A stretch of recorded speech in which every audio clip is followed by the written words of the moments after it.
Pernah nggak sih kalian bangun pagi dengan semangat 45, niat banget mau ngerjain proyek gede yang bisa bikin kantong nggak kering? Hari ini gua bakal jadi dewa. Diam-diam, matahari pun tersenyum melihatmu. Oh, ada chat dari grup Alay Forever. Cek dulu Gih, siapa tahu ada info penting. Atau meme terbaru. Wah, si A posting foto di Bali. Astaga, cek dulu, siapa tahu ada inspirasi. Atau setidaknya ngobatin sakit hati biar makin semangat. Tadi aku mau nulis apa ya? Lupa. Kayak lupa nama mantan. Halo guys, welcome back to channel Chow Hidden. Kalau tadi, drama yang kalian lihat itu mirip banget kayak rekaman CCTV kehidupan kalian, berarti kalian nyasar ke video yang paling tepat. Karena hari ini, kita bakal bahas cara ngobatin sindrom produktivitas palsu. Yang bikin kita lelah seharian, tapi hasilnya, ya ampun. Kita bakal bongkar abis buku fenomenal karangan Cal Newport, Deep Work. Ini bukan buku self-help yang biasa kamu baca pas lagi di toilet. Ini kayak buku panduan cheat code di kehidupan biar naik level tanpa nginstal mod. Jadi, dengerin baik-baik ya. Oke, insight pertama ini yang paling fundamental. Siap-siap ya, jangan sampai kaget. Deep work adalah kekuatan super. Iya, kalian nggak salah dengar. Deep work itu adalah kekuatan super di era sekarang. Apa itu deep work? Gampangnya, kemampuan buat fokus total, no chill, tanpa gangguan sedikit pun pada satu tugas yang butuh konsentrasi tinggi. Contohnya apa? Nulis kode program, nulis laporan tahunan yang bikin pusing 7 keliling, ngerancang strategi marketing, atau bahkan nulis skrip YouTube receh kayak gini. Di era di mana semua orang mudah teralihkan kayak anak kecil yang lihat es krim, orang yang bisa fokus itu seperti mutan di antara manusia normal.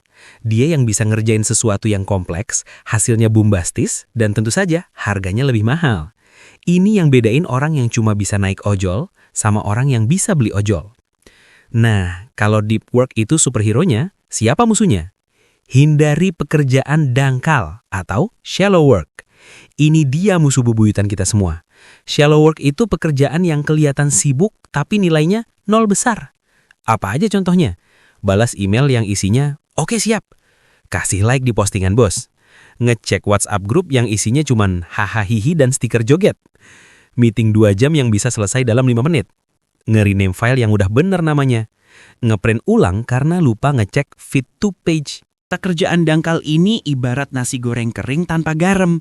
Kenyang? Mungkin. Enak? Enggak. Bergizi? Enggak. Ini memberi kita ilusi kerja keras. Kita merasa produktif, padahal kita cuma berlari di treadmill. Yang lebih parah, semakin sering kita makan di warteg dangkal ini, otot fokus kita jadi selempeh martabak telur yang gak garing. Kita jadi kecanduan sensasi, sibuk, tapi lupa cara buat ngelahirin karya yang benar-benar berkualitas. Tapi Min, gue itu orangnya gak bisa fokus. Salah satu bakat alami gue adalah ngelantur. Eits, tunggu dulu. Kemampuan deep work itu bukan bakat lahir, teman-teman. Itu adalah otot. Ya, otot otak. Sama kayak otot perut. Kalau kamu sit up tiap hari, lama-lama jadi kotak-kotak. Walau masih ditutupin lemak. Kalau kamu fokus tiap hari, otakmu juga bakar keker. Ilmunya begini, di otak kita ada yang namanya myelin sheath. Semacam bungkus kabel yang makin tebal, jadi sinyalnya nggak putus-putus, kayak sinyal di pedalaman. Setiap kali kamu fokus, bungkus ini menebal. Efeknya apa? Sinyal di otakmu jadi lebih cepat, lebih kuat, dan gak gampang diganggu. Jadi setiap kali kamu berhasil menahan diri buka TikTok selama 30 menit, itu sama aja kayak kamu lagi push up buat otakmu. Sedikit-sedikit, lama-lama jadi gunung. Tapi, ada satu mitos besar yang sering ngejebak kita, yaitu multitasking. Angkat tangan yang suka ngerjain laptop sambil dengerin podcast, sambil balas chat, sambil nyetel musik. Merasa jagoan kan?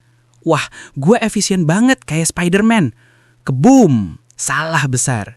Otak kita itu bukan laptop gaming 20 jutaan yang bisa ngejalanin banyak aplikasi sekaligus. Otak kita itu cuma punya satu core prosesor. Yang namanya multitasking itu sebenarnya task switching atau pindah-pindah kerjaan dengan kecepatan tinggi tapi pusing 7 keliling.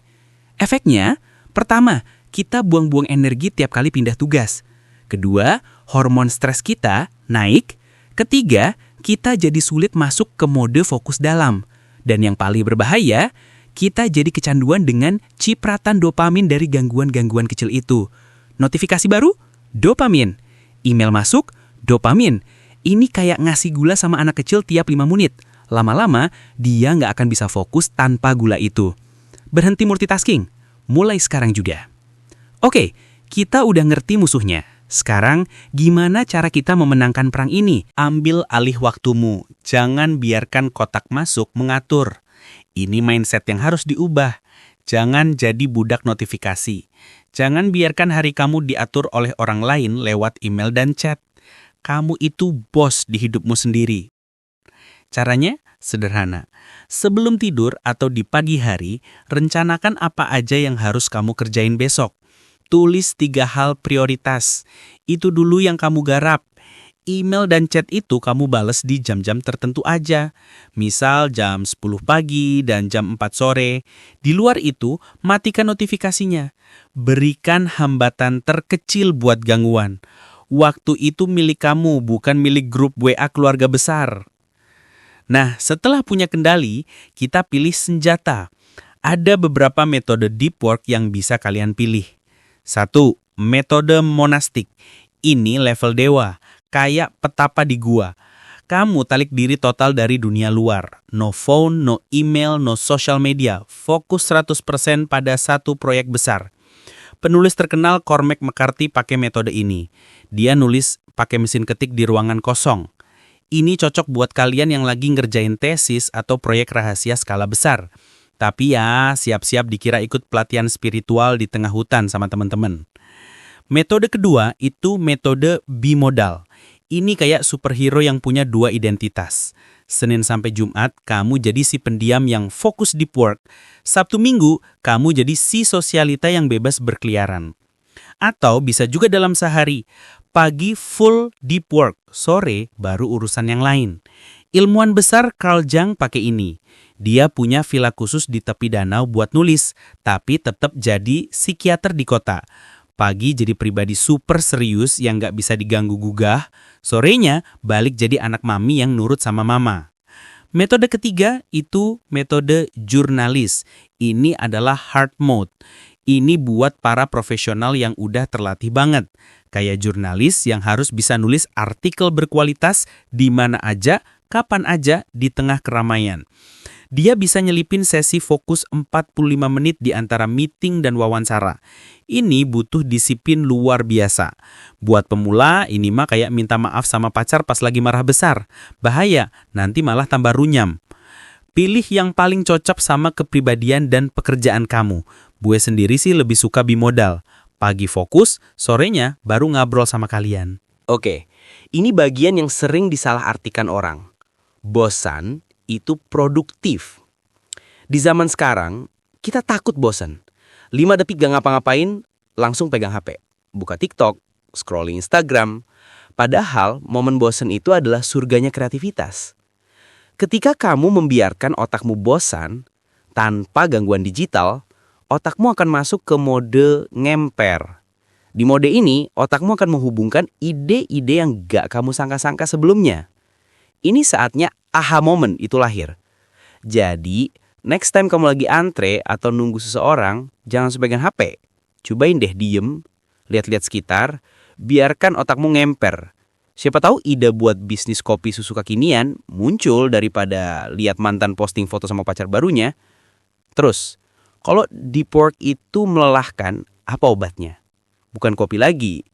Istirahat yang benar itu penting. Otak fokus itu kayak baterai HP, dipakai terus, lowbat. Banyak yang ngira istirahat itu rebahan sambil nge-scroll. Itu bukan istirahat, itu nge-charge HP pakai charger KW yang lambat.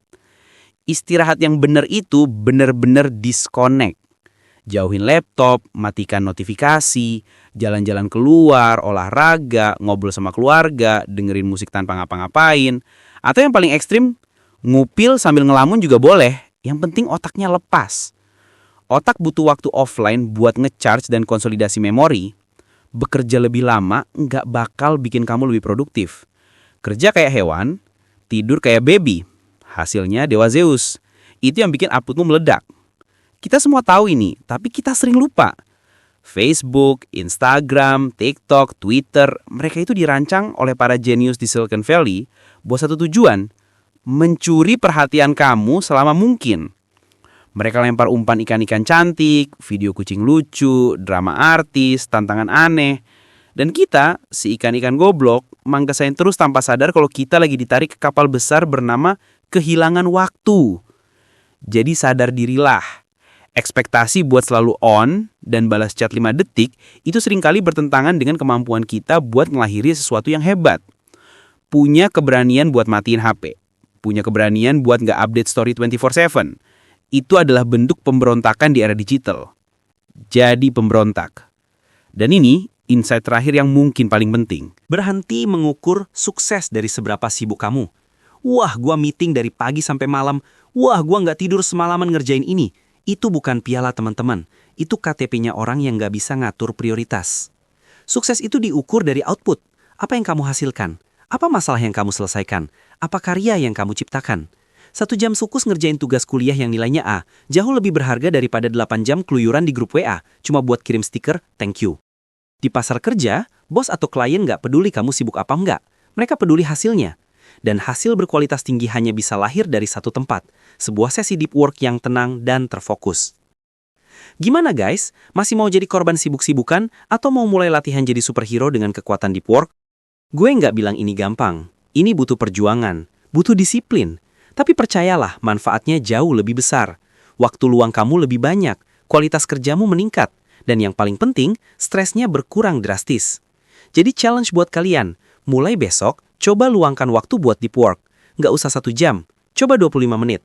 Itu teknik Pomodoro, tapi gue namain teknik 1 episode SpongeBob. Matikan notifikasi, fokus ke satu tugas prioritas. Rasain bedanya. Terima kasih udah ngobrol sama gue sampai akhir. Semoga video ini bermanfaat buat kita semua. Kalau suka, bolehlah pencet tombol like-nya. Gini subscribe ya, biar gue makin kaya dan bisa beli Lamborghini di game. Kalian pilih metode yang mana? Atau ada pengalaman lucu saat coba fokus? Tulis di kolom komentar ya. Oke, segitu dulu. See you in the next video. Assalamualaikum warahmatullahi wabarakatuh.